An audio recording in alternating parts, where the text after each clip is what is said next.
Got him. G'day guys. So I was just listening to something. I'll be real quick. How you going today? Through the headphones here, podcast was talking about it. Made a lot of sense. Like I said, this channel's going to have a bit of everything, and this is a bit of motivation for you today. But they talk about social media, the day and age that we're living in, and the amount of negativity that gets thrown its way. Then you go all the way back to caveman times and fire, and what would happen if you didn't know how to handle that fire? You'd have bushfires everywhere, the world would burn down. So we learn how to control that. It's just another thing we're going to have to learn how to control.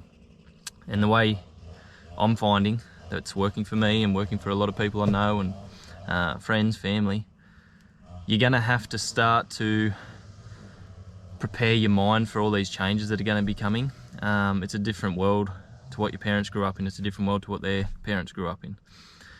It's something we're all got to learn to adapt to, whether that's the cryptocurrencies that we're doing for investments or whether that's anything to do with social media.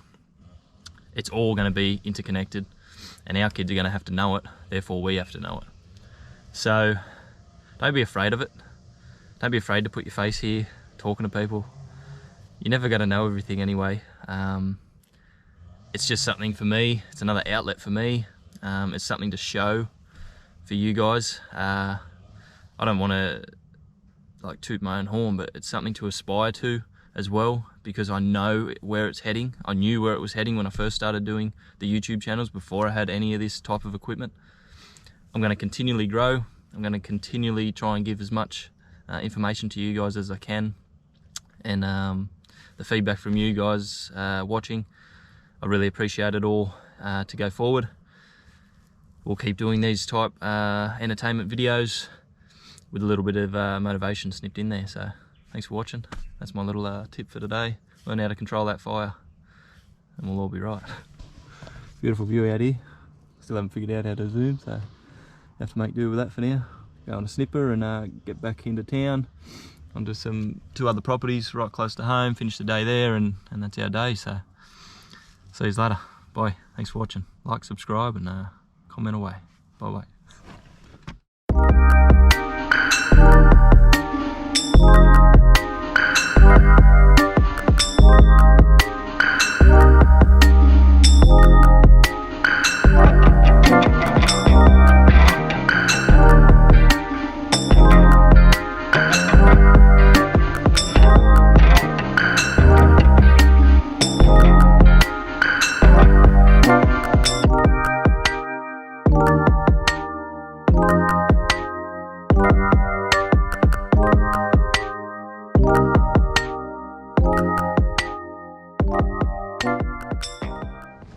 Back.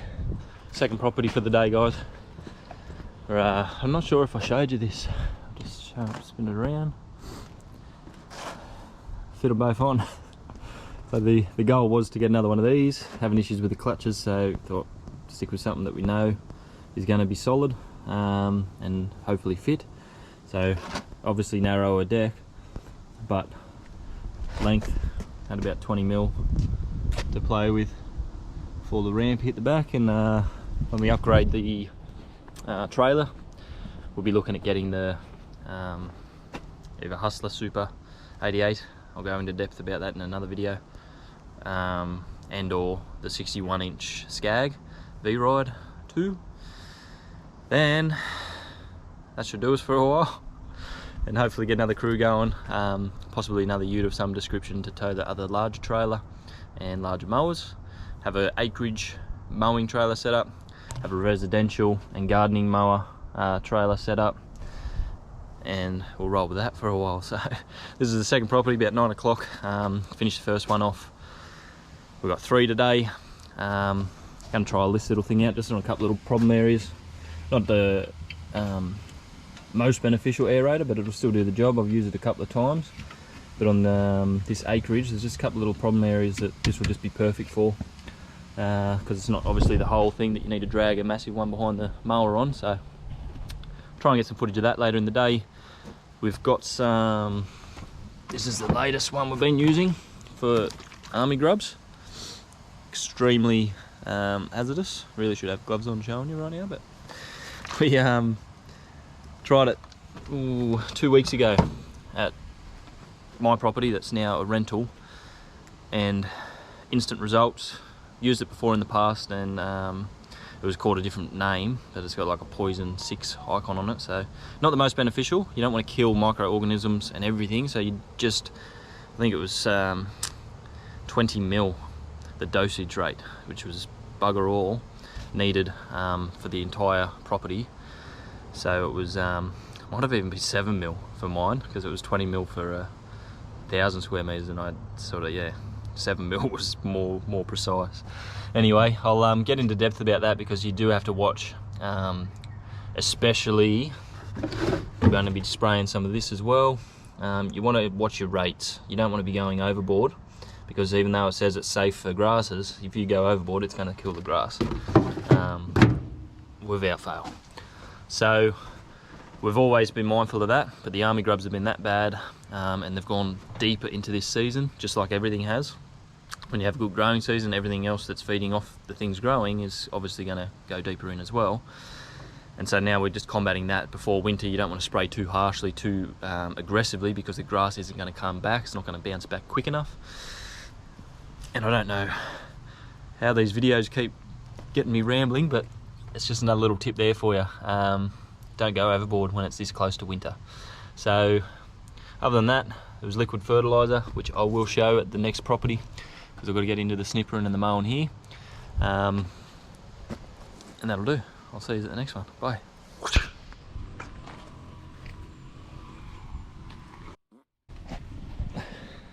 Hello, Bradley. Alright guys, quickly before we get up to the next job, just want to show you what we're working with here. Trialled this out, like I spoke about, at the home property, and I just mixed the two. Ideally you want to spray this first, then this. I just threw it all in. And my method is throwing it all into a cleaned out, washed out weed and feed bottle. And I just know that this is my fertilising weed and feed bottle, this is my bug spraying, as well as sometimes for weeds, when I put in that Buffalo Pro, I'll use the smaller one. But again, I just clean them right out, and the amount that will be left, like the residue from this, wouldn't really affect anything that you're going to be spraying out of it, because you're spraying weeds and you're not really adding fertiliser to this bottle. But you want to keep this one clean and only fertiliser in that predominantly fertiliser bottle. So we've got the little aerator that we'll trial up here. We'll get some footage once we're up there.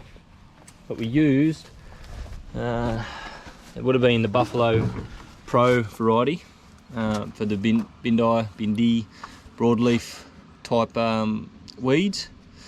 Some people say bindi, that's why I said it. Never heard that.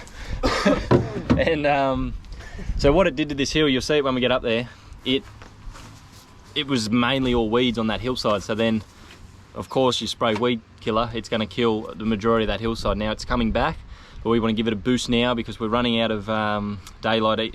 The closer we get to, what is it, June 21st? That's just like the shortest day of the year for us here in Australia. And it means now until then it's just getting colder, it's getting darker earlier, and even in the mornings you're not getting that sunlight penetration, so it's staying dewy. Nothing is really growing for us this time of year. It does, but very, very slowly. So anything you do, like I said, you're going to harm, it's going to slow it down. So I'll just show the other variety, which is the reason we use the Buffalo one instead of this dicamba is because this would kill buffalo lawns. A lot of people reckon it doesn't. I maintain that I've done it before and it definitely does. Depends on the variety of buffalo. But as a whole, if you're unsure, always use that Buffalo Pro type variety weed and feed, or like this specific Buffalo weed killer. So with that, we'll get up here and see you on the next one. All right guys, we're at the top of the hill, ready to start spraying. 7 mil went into the bug killer, 7 mil.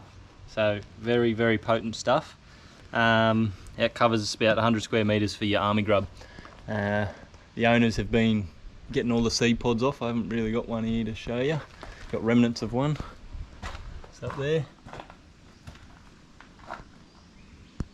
That one. and they're just, yeah, remnants of it. They just hose them off, broom them off, because it was pretty rampant all through here. Now you'll notice, whenever you do spray for weeds, you're always going to get them coming back until the grass can take over. This period of time, we're going to struggle trying to get the grass to take over. But as long as you get these areas filling in, come next spring we hit it again. Like, we can dose it a little bit over winter, but I typically just prefer to hit it in spring when everything's growing again. Knock the weeds on the head, let the grass grow through, and then have it at a good height that it suppresses the weeds. So little aerator's getting used there, and it's going to be used anywhere there's pretty much dirt and it's a bit compacted, just to loosen it up a bit. The mower pretty much tears it up if it's a bit damp anyway here, which wasn't an issue, but now because we're getting some growth, sometimes you've got to push mow this if it's too damp. So it stretches right down and around, and yeah, beautiful little property. So I'll get to spraying, and oh yeah, rates for the liquid fertilizer. Sorry about the sun. Depending on the amount you're doing, depending on your size bottle, I like to just go 100 ml. Right or wrong, doesn't really matter, because as long as you're spreading across a big area, which I am here, it's diluted pretty rapidly in these weed and feed bottles, but you got to move quick. So I just know the pace by now. You can do all the scientific little methods of figuring that out, but I just sort of know the speed that you got to do. You get used to it. After you do it once, you just sort of know that your product, once you're down to the bottom, you should have all your yard done. If you don't, you weren't walking too fast. So all right, see you. I'll do an in-depth one about all this, but for now it's just a quick little recap of our day. So thanks, guys. So what I just neglected to mention to you guys is I'll spray the bug spray first. I'm not sure if I mentioned that, so I'll spray that first. Aeration's going on, doesn't matter before or after in a sense, because as long as it's done before I do the liquid fertilizer, as much as it's a foliar application, it still goes down into the soil bed there, and the nutrients are still contained within that soil. So it's not the end of the world if you do your aeration sort of in between this. Ideally you'd like to do it all before, and then get all your sprays down, but again, the aeration isn't a requirement. It's just something that I want to do to just loosen up some of this soil, give the grass something to bite into, and then let the roots do their thing. So I'll leave it at that, guys. I'll talk to you back at the ute, and see you later on. Thanks very much for watching.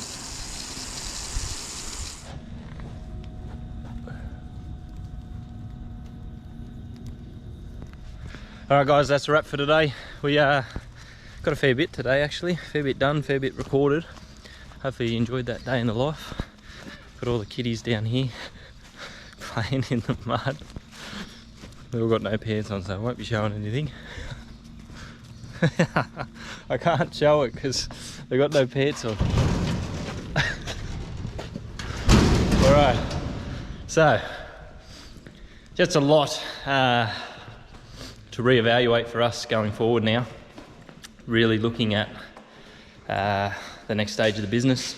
Just gonna pop a squat up here on the workbench. Hopefully that's locked. And yeah, I just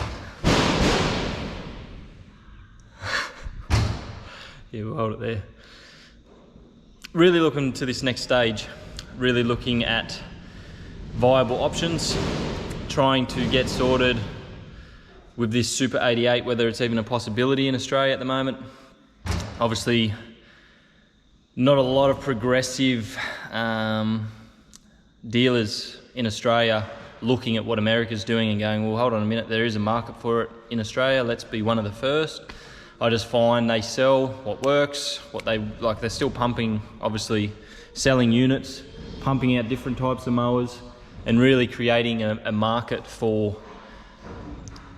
what they've already got, but not looking at that progressive next stage innovative product. Toro is good like that. There's just not a Toro dealer near me that does commercial. They're up sort of Kempsey, another 45 minutes up the road. And then anything local, we've got Skag, Hustler, Husqvarna. They're the top three, in my opinion, in our area. that we can like easily access. So yeah, just speaking with obviously my brother, being a part of this now, going forward, what we want to do, what direction we want to take. Speaking with clients even about what the next move they would like us to do, as far as, would you like more landscaping? Would you like more pressure cleaning? Would you like more gutter cleaning? There's just, the list goes on, and it's creating a market. We'll push for all the fertilizations, the aerations, and the weed spraying, liquid fertilization, everything to do with lawn care we will do, and incorporate it just to, it's like a filler, if you'd like, for a day, is how we sort of use it as. Even a top dress job, we can get 2 like major top dress jobs done, sort of earn that $1,600 value plus material. It adds up pretty quick. So there's all this we could market and go down, and that's what we're going to nut out. And as soon as I get this new model going, I'll let you know. And it's just another big stage, a big step, big leap in really focusing in, honing in on those particular things that we're enjoying. With them top dress jobs, just real quick, you can get a like wheelbarrow setup that flings it out for you. It's like a $12,000 investment, but all that will be beneficial. Instead of getting them 2 done in a day, you may be able to get 3 or 4. Takes that profit margin way up. So ideally, going forward with 2, we're going to push this to try and get 2K a day. That's going to give Brad extra income, definitely. The business, extra profit margins, revenue, everything else to come along with it, with limited overheads. So still want to do our 8 hours, 9 hours at the most, but have them profit margins just to a level that we haven't quite taken it to, like some days, very, very close, if not have achieved. But I want to consistently do that day in, day out, and have a regular setup that we can do it that way. Whether that's by getting another crew, having them run with this trailer, we get another trailer, go do the acreages, go fill in these other jobs, do the handyman stuff, just rolls on. So again, not doing it for any other reason than to become financially free, which is what I hope everyone's goal is watching these type videos. And like I said from the beginning of this video, I was going to say movie then, it's a video, vlog. It's putting out that fire, learning how to control that fire, and using every tool that we've got in our arsenal to create it, but then contain it.